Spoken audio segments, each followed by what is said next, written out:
Welcome everybody to lesson 5.3, polynomials and polynomial functions. Keywords for today's lesson are polynomials, terms, coefficients, constants, degree, leading coefficients, monomials, binomials, trinomials. Let's start off by defining the word term. In mathematics, a term is a single number, variable, or the product of a number and one or more variables raised to powers. Polynomials, if you break it down into its different parts, poly is a prefix meaning many. Nomial means terms. So technically a polynomial literally means many terms.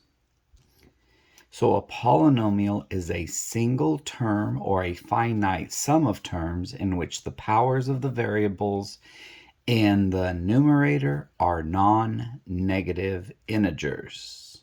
Say that one more time and then I'll give you some examples. A polynomial is a single term or a finite sum of terms in which the powers of the variables in the numerator on those variables are non-negative integers. Reminder of what a coefficient is. A coefficient is just a number preceding the variable in each term, and a constant is any number without a variable. All right, example 1. Polynomial or not, and try to identify or explain why it is. 1a. Any number is a polynomial. It just is. Just know that. Any real number constitutes a polynomial. Just by these first words, a single number. Now we have 3x plus 2 to the negative 1. Some people think just because we have the negative 1 power that it's on a term in the numerator, meaning 2 to the negative 1 over 1, that this is not going to be a polynomial, but this is too, because this is equivalent to 3x plus, remember you take the reciprocal or reciprocate that base and change that power to a 1. 2 to the negative 1 power is the same as 1/2. To the positive 1 or simply 1/2. So yes, this is a polynomial as well. 1c, 3x squared plus 4x to the negative 2. This right here ensures that this is not a polynomial just because of that negative exponent on that variable. Look at this. Let's do a rewrite. If I rewrite this, if I move this variable from the denominator up to the numerator, it becomes x to the negative 1. And if I move this one, it's going to become plus x to the positive 2.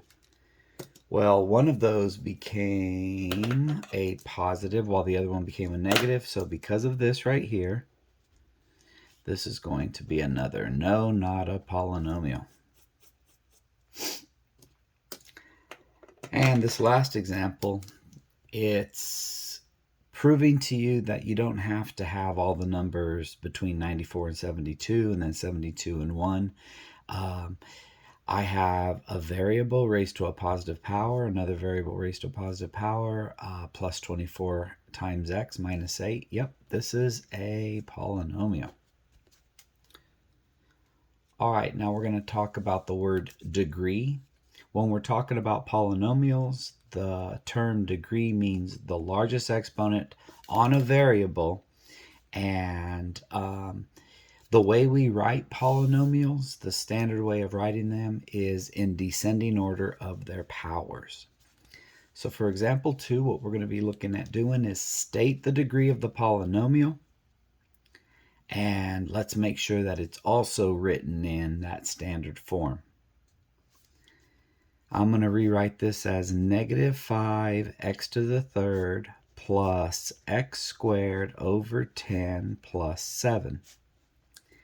Highest power I see here is a power of 3. So this is known as a third degree polynomial.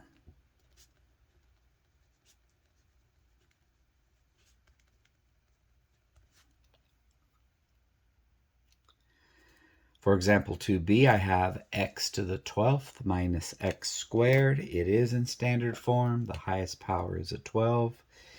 So this is going to be a 12th degree polynomial. Now, let's take a close look at this constant. Anytime you have a constant, it's going to be considered a 0 degree polynomial.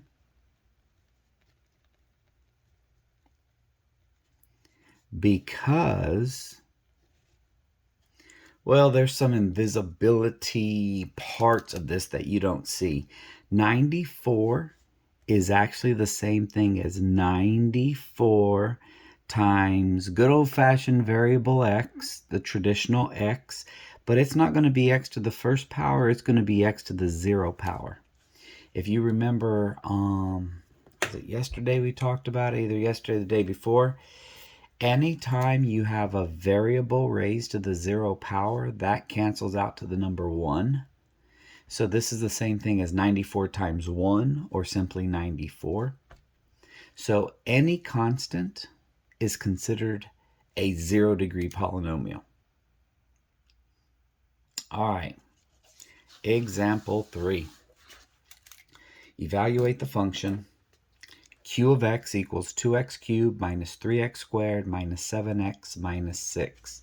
Let's evaluate it at x equals 3. So I want to find q of 3.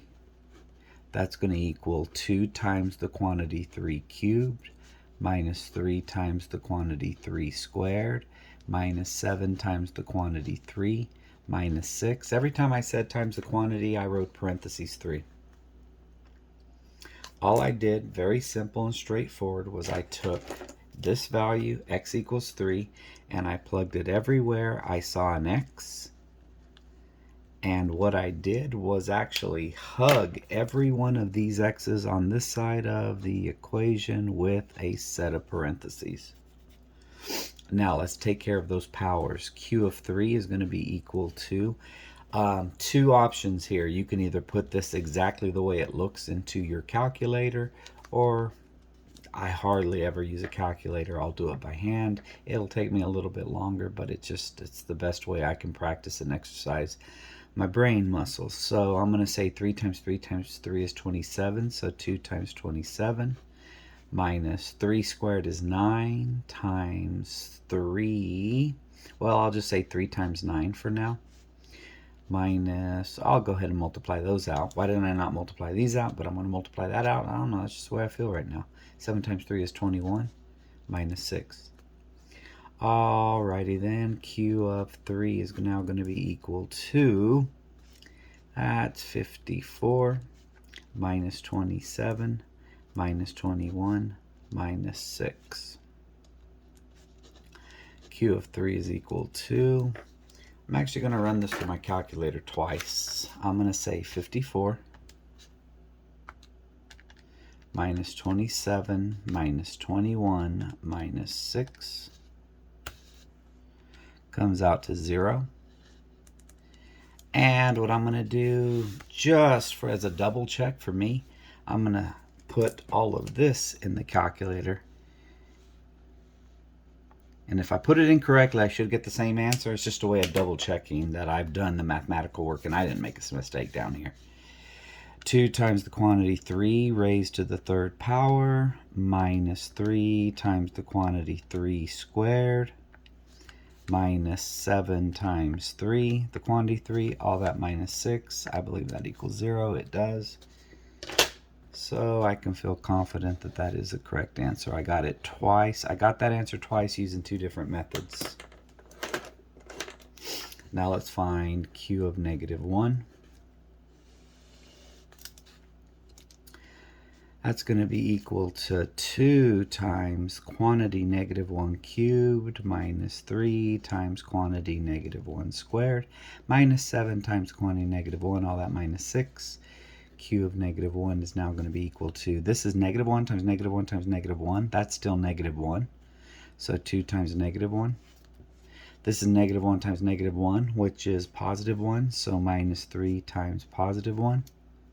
This is a negative 7 times a negative 1, which becomes positive 7. All that minus 6. Q of negative 1 equals negative 2 minus 3 plus 7 minus 6. I'm going to put all my negatives together. That's going to be negative 5, negative 11. Negative 11 plus 7 should be negative 4. So Q of negative 1 equals negative 4. One more time. Let me see if I just type it in from the very beginning. 2 times the quantity negative 1, close negative 1, quantity squared. Minus 3 times the quantity negative 1, quantity... I said squared, I'm sorry. Let me repeat this. It should be 2 times quantity negative 1, quantity cubed, minus 3 times the quantity negative 1, quantity squared, minus 7 times the quantity negative 1. All that minus 6, and I end up with negative 4. Yeah, good to go. All right. Let's take a look at example 4. Combine like terms. We're going to add these two terms. It's very simple, very basic, very easy. All your x squareds get added together. Don't forget that's a 1x squared. So 1x squared plus 7x squared equals 8x squared. Now I have minus 5x minus 4x. That combines to give us a negative 9x.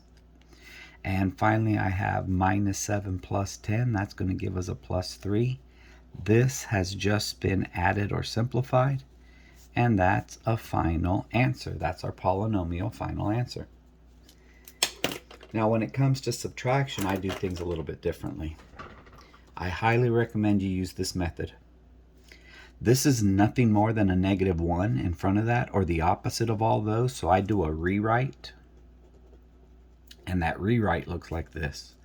Quantity x squared minus 7x minus 2. I actually distribute that there, there, and there. And I make this a plus. It's kind of like this. It's like saying 7 minus 3. Another way of rewriting 7 minus 3, it's 7 plus negative 3. Both of those equal 4. So that's all I'm doing here.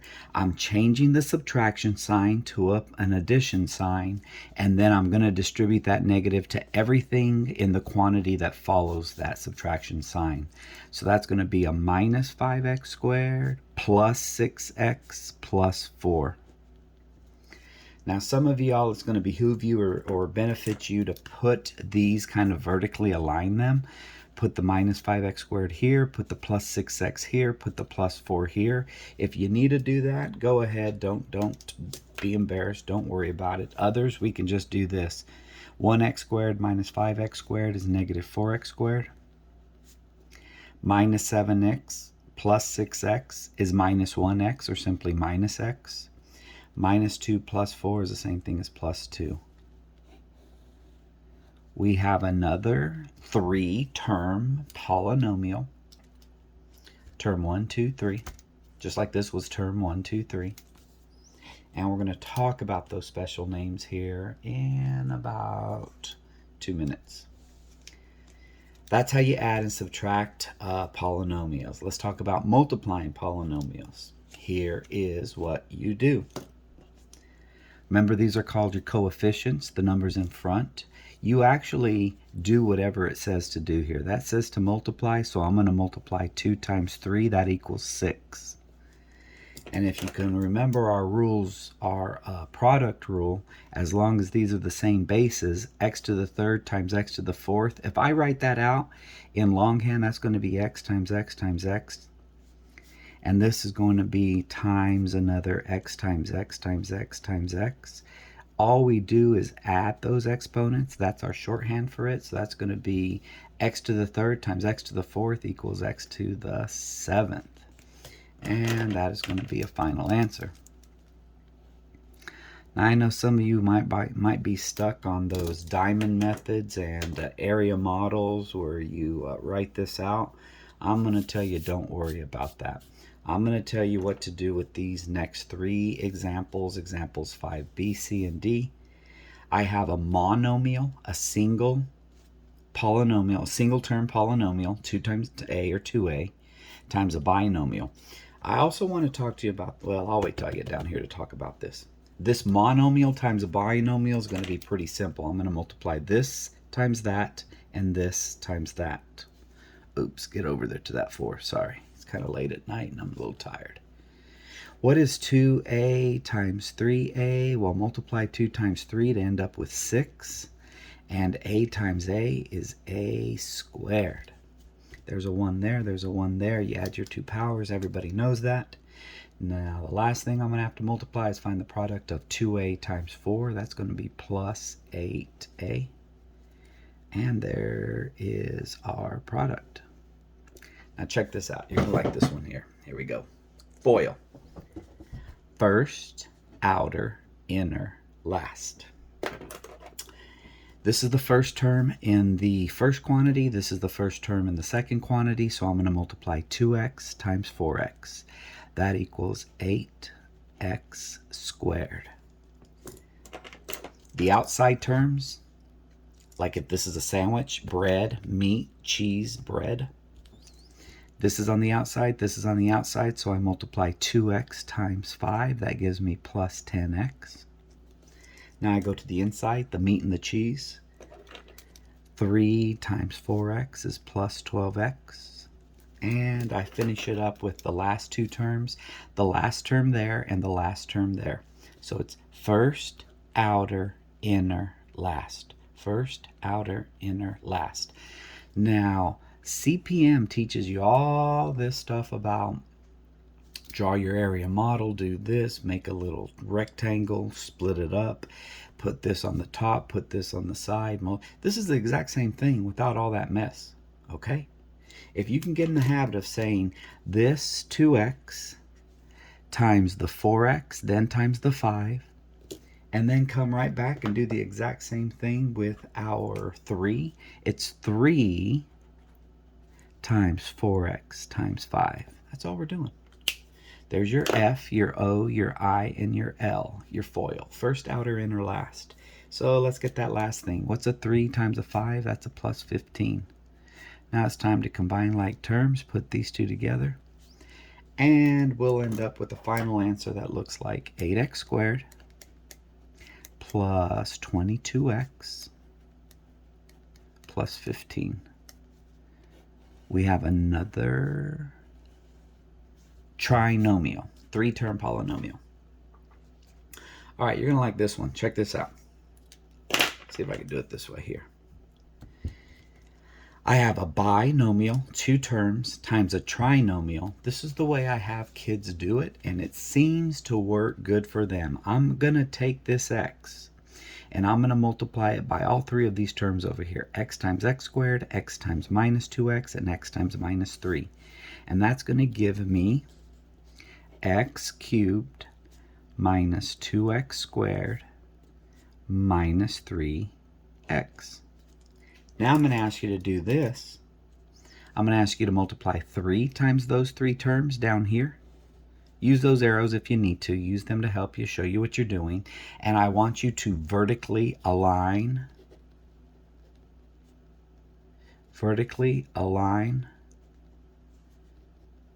your like terms. What's 3 times x squared? It's 3x squared. Don't put it underneath the x cubed, put it underneath the x squared. 3x squared. What's 3 times minus 2x? It's minus 6x, so I put it under the minus 3x, so that way it's going to be easier to add. And finally, what's a positive 3 times a negative 3? That equals a negative 9. Now check this out. Draw a line. Add these up. X cubed plus nothing is still x cubed. Minus 2x squared plus 3x squared is plus 1x squared, or simply plus x squared. Minus 3x minus 6x is minus 9x. And bring down your minus 9. 0 plus a negative 9 is still minus 9. You see that little line there? Check it out. Turn it into a box so you can box your final answer. Hey, now we got a quadrinomial, a 4-term polynomial. So speaking of, there are 2 different ways to classify polynomials. You can classify them by their degree, which is the largest exponent on the variable, or you can do it by the number of terms they have. This is pretty direct and straightforward. This is called, I'm going to give you 2 different names here. I just need you to memorize the first names though. Okay, let's go simple here. This is known as a 4th degree, a 3rd degree polynomial, 2nd degree polynomial, 1st degree polynomial, and if it's a constant, it has x to the 0 attached to it, that's going to be a 0th degree or a 0 degree polynomial. Now here's the AKA names. Starting off with this, I also want you to be familiar with this. If it has a 0th degree, it means this is going to go away because it's equal to 1, and 1 times anything is that number itself. So this is known as your constant term. All right. Here, if it's a 1st degree, it's known as a linear term. If the highest power is a 2 and it's a 2nd degree, it's known as a quadratic term, or a quadratic equation, or quadratic function, or quadratic polynomial. 3rd degree is going to be a cubic, and a 4th degree is going to be a quartic. I guess technically we can keep using those prefixes that we've learned, like a pentic, or like a pentagon, a hexagon. But usually anything bigger than a 4th degree, we just go generic and say 5th degree, 6th degree, 7th degree, 10th degree, 12th degree, whatever the case may be. Now, you're never going to have a 0-term polynomial. If you have a polynomial with no terms, then you don't have a polynomial, because it's just a blank piece of paper. It looks like that. So the smallest number of terms you're going to have for a polynomial is a 1-term polynomial. And if we were in class together right now, I could hear you all responding to me. What's a good prefix for 1? Well, some might say una, like unicorn, unicycle, what have you, unibrow. But in this case, we're going to say mono. This is known as a monomial. It only has 1 term, and that term doesn't have to be a small 0 degree term. It can be a constant. It can be like this. An example of a 1 degree polynomial: 3x, x squared, 7. If that's all it has is either a number, a letter, or the product of a number and letter together, raised to any power, it's known as a monomial. I will also tell you this, once we get back down to example 6, I'll tell you kind of the little cheat you can use to see how many terms you have. If you have a 2-term polynomial, it is called a binomial. A 3-term polynomial is called a trinomial. A 4-term polynomial is known as a quadrinomial.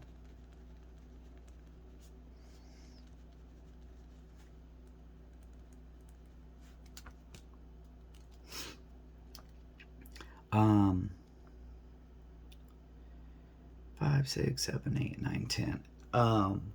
If you have a 5th-term polynomial, you can get away by calling it a 5-term polynomial, a 6-term polynomial. But these are the actual prefixes you can use here. Let me see, I haven't used green.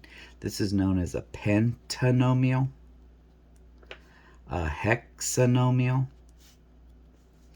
a septanomial, octanomial, nonomial,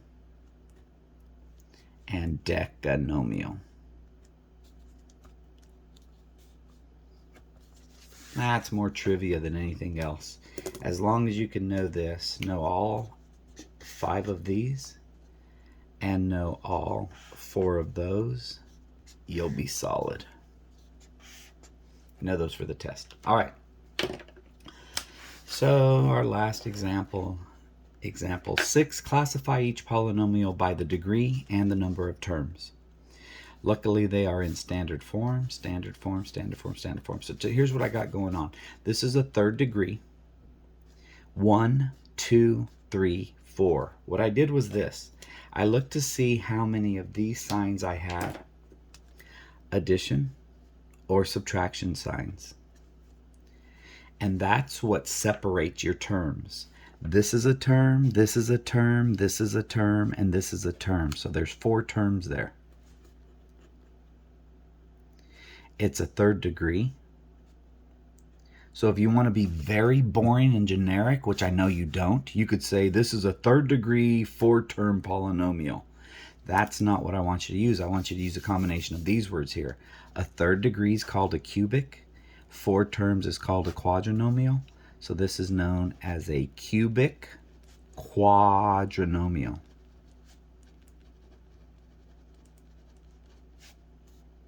Here, I only have 2 terms, 4x and 9, or negative 9.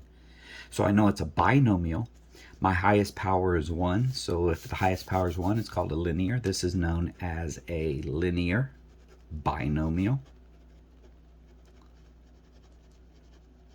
I only have 1 term here. How do I know? There's no addition or subtraction signs, and there's no equal signs, so I know that's a single term. And here's the craziest thing about it. You can have the biggest number, decimal, fraction, whatever, and you can have every letter in the alphabet. As long as you're multiplying together, it's still a single term. You can have A to the first, B to the second, C to the third, D, all the way to Z. And as long as there's no addition or subtraction signs going on there, it is a single term polynomial or a monomial. And that's what we have here. This creates the quadratic. Quadratic. If your highest power is 2, that's called a quadratic. And it's a monomial. And one more little trivial fact. If you have a constant, and that's all you have, it will always be called a constant monomial. You cannot have anything else. If your highest power is x to the 0, it's known as a constant. And since that's going to be a single term all by itself, that's known as a monomial again. FYI, these are examples of non-polynomials. Why? Well, the first thing, we have a negative power on this x, and that x is up in the numerator, not the denominator. So that by definition makes it not a polynomial. What makes this not a polynomial? The fact that that's a fraction or a decimal. It has to be an integer. It can be positive or negative. If it is negative, it needs to be down to the denominator. Like one last little thing here. If I had something like 1 over x, 1 over, my bad, I don't want to put it under there and confuse anyone. This is a polynomial.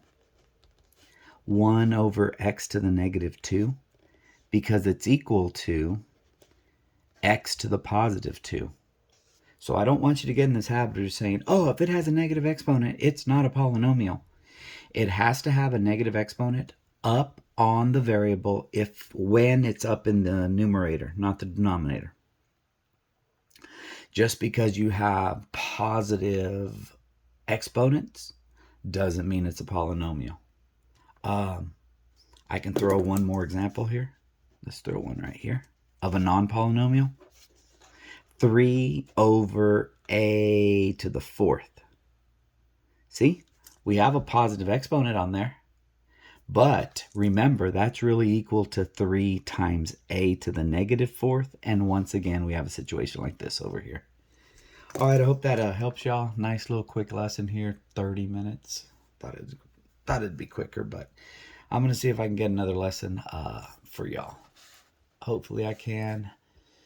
I hope to see you in the next day or two. All right, bye.